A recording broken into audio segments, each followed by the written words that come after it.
And remember the truth that once was spoken.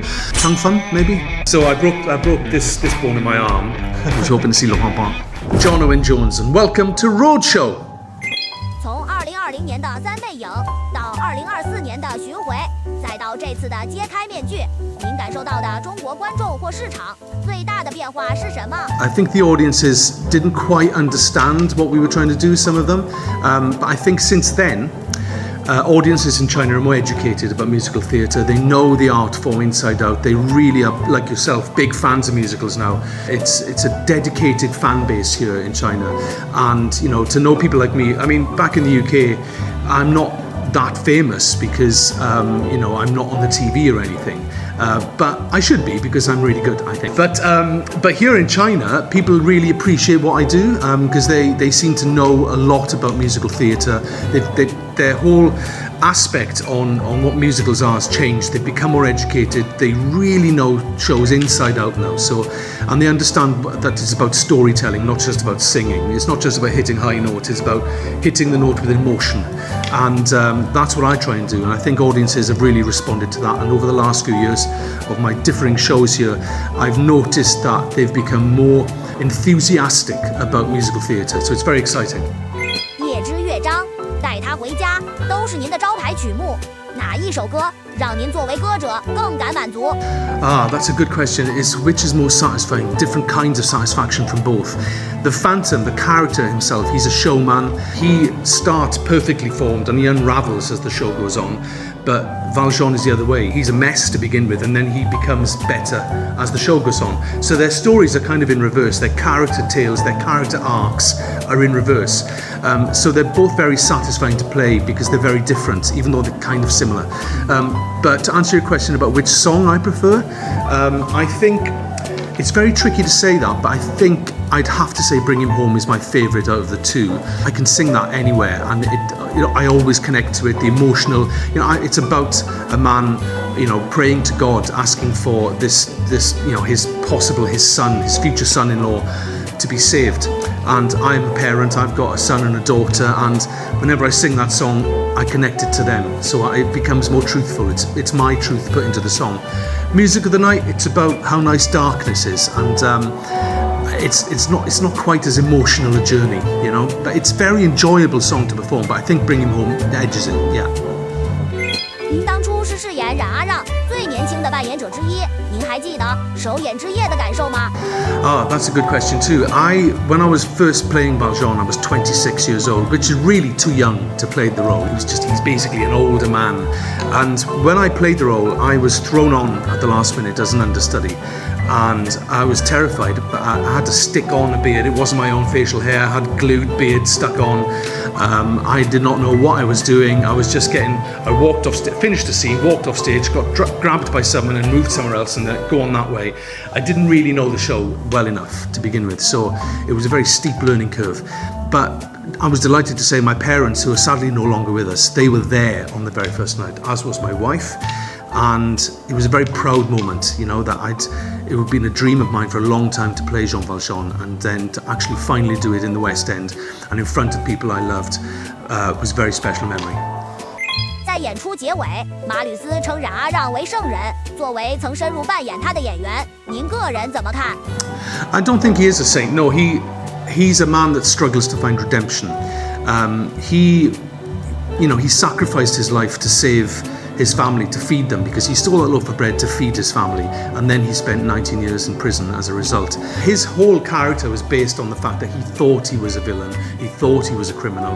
That's what he'd always been told. And when he finally was given redemption by the bishop, and he was given the candlesticks and given a second chance, he decided to grab that chance, and he tried every single day of his life to be a better person, to be more like the Bishop of Digne. So he's not really a saint, and Valjean would never say he was a saint, but other people would say he was. So that's why, Marius and Cosette, and he does everything for them. He's very selfless. He sacrifices himself for these people to have a better life than he had, and that's why people look at him as a saint. But Valjean would never say he was a saint. He's too humble for that. And remember the truth that once was spoken. To love another person is to see the face of God. The people sing. That's one of my favorite moments in the show. Very special moment, that. 这次巡演叫 JOJ 和他的朋友们带6位西区的朋友一起来中国，会有怎样特别的呈现？ Well, I mean, the whole idea behind bringing some friends with me to perform here was to, give them a great time because I know they'd love China, but also because we can do different kinds of songs. I mean, we've got some songs from Wicked in the show that I would never sing. We've got a duet between two girls. We've got Memory from Cats that's happening and I would never sing that. We're giving the audience a bigger breadth of material, different songs they would never hear me sing. It gives the show more texture. There's more depth to it as a result because we're giving the audience a chance to kind of relax and see something else, not just me singing all the time. It gives them light and shade, you know. 倘若由您开设一门大师课，您会对年轻的音乐剧演员教些什么？ How old am I? 54. I started when I was 22. So the main lesson I would give young actors in musical theatre is basically to learn to tell the story. The story is what moves people. The emotion of the story is what moves people. You can be the best singer in the world, but if you can't tell the story of the song and connect to people's life experiences, then you won't succeed. You have to have heart and emotion. That's the only way to bridge that gap between the actor and the audience. There's lots of amazing singers out there who can sing all the notes, technically brilliant singers, but if they can't convey the emotion of the song, they're going to fail. So I would always say to young actors, learn how to tell a story. The story is the most important thing. 除了出色的嗓音，您觉得真正合格的音乐剧演员必须拥有的3项技能是什么？ The 3 most important skills. I think it's not even about skills. It's about the three qualities you need. You need talent, you need dedication, and you need luck. I think I was given a talent, but I worked very hard to make that talent the best it can be. And then I had a little bit of luck, and that helped me on my path. You know, I was understudy Jean Valjean, and then I was 26, and I happened to go on for the very first time in front of the producer Cameron McIntosh, who then offered me the job. So I needed the talent, the dedication, and the luck. But the skills that you need as an actor, to work as an actor, you need to just be nice to people. You need to turn up on time, be nice to people, and do the best job you can. It's a simple formula, and it's amazing how many people get it wrong. 我们知道您热爱美食，您觉得魅影和冉冉分别最爱哪道中国菜？ Okay, that's a really good. Well, obviously Valjean. No, let's start with him because he'd want something bready. So maybe like a bun, like a bao bun or a char sweet pork bun. What are they called? The white buns, the big fluffy white buns. What are they called? Yeah, bao bun for Valjean would probably have the bread bao bun. And what would the Phantom have? Chung fun, maybe? I mean, I really like that too. But that's a really interesting question. I don't know. You put me on the spot there. I don't really know, to be honest. But I'd definitely go for bao bun for Valjean. Phantom, I think, yeah, let's say chung fun. 请您概括一下刚刚度过的这一年，以及您对明年有什么样的愿景？ Well, this year has been varied, satisfying, and challenging. And that's how I like to live my life, and I hope that continues next year. You know, we're starting with a challenge. This show, Unmasked, it's been 18 months in development. We've been working on it with a script and putting the cast together and putting the shows together. It's taken a year and a half, so it's a lot of work, and finally we're starting the shows in January. On the very first day of 2026, we start with something we've been working on for 18 months. So it's exciting. 2026 will be exciting. It'll be varied, it'll be challenging, but it'll also be a lot of fun. That's what I want. 去年伦敦演出，听说您因为手伤，所以没有 ST 是吗？ Yeah, I broke my arm. So I broke this bone in my arm. It's fine now, but I did it in between a matinee and an evening performance, and I didn't take the show off. I didn't take a single show off. I performed with a broken arm. And yeah, so I had to make sure it healed, so I couldn't sign because I couldn't write, couldn't shake hands. So for the first 8 to 10 weeks, I had to be very, very careful with my arm. 关于 SD 文化，中英两国大相径庭，您如何看待呢？ Yeah. I love it. Very different, and it's really enjoyable as well. It's a part of my job to say hello to people and sign stuff. I absolutely have no problem with that at all. But sometimes in China, it can be a bit overwhelming because there are so many people at stage door. If I stayed and signed everything and met everyone, I would be there until the next show, the next night. You know, there's too many people sometimes, so we have to kind of work on a way of limiting it. But in London, people just, you know, they go to dinner afterwards. So they, you know, it's actually who you meet in London is usually Chinese fans at the stage door, and that's absolutely fine. You know, I've had some amazing gifts of Chinese fan. You know, like Chinese alcohol and games for my Nintendo Switch and all these kind of fun things, T-shirts and clothes and things. Amazing gifts, you know, big bunches of flowers, and so I feel very special. So I love it. I loved it. I love meeting people and saying hello. It's a great part of the job. In fact, on the flight here, I was sitting. The guy in the seat next to me wanted a picture with me because he was a fan. So, but he very politely didn't say anything until the end of the flight. So that was very nice of him.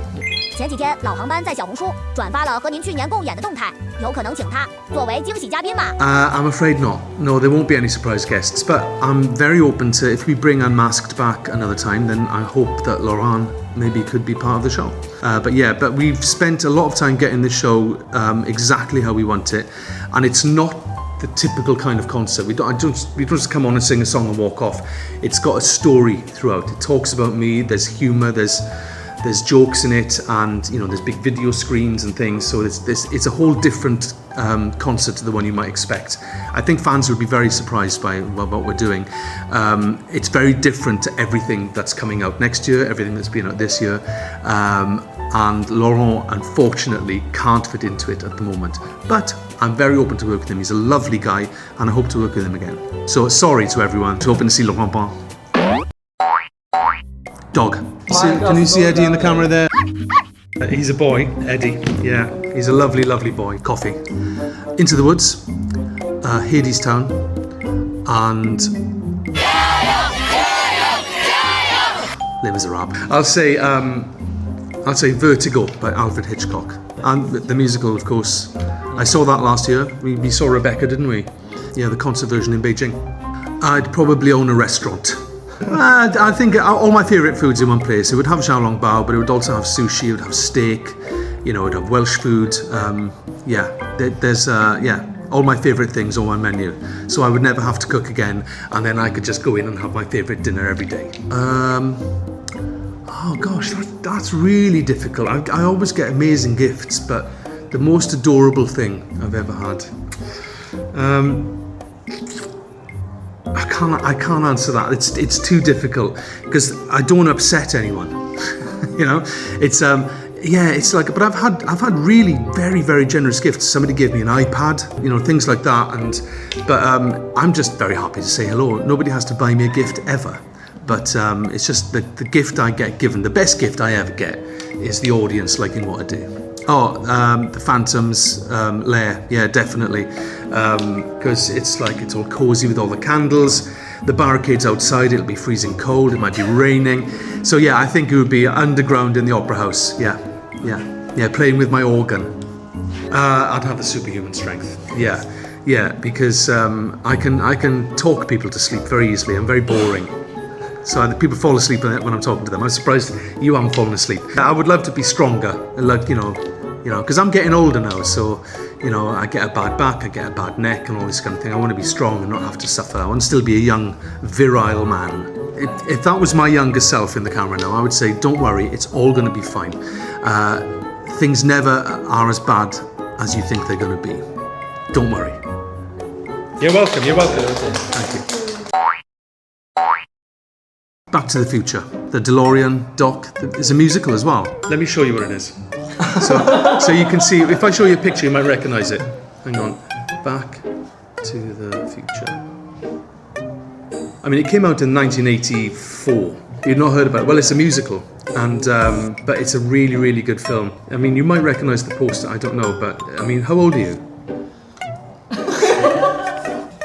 Oh, it's not loading, it's too slow.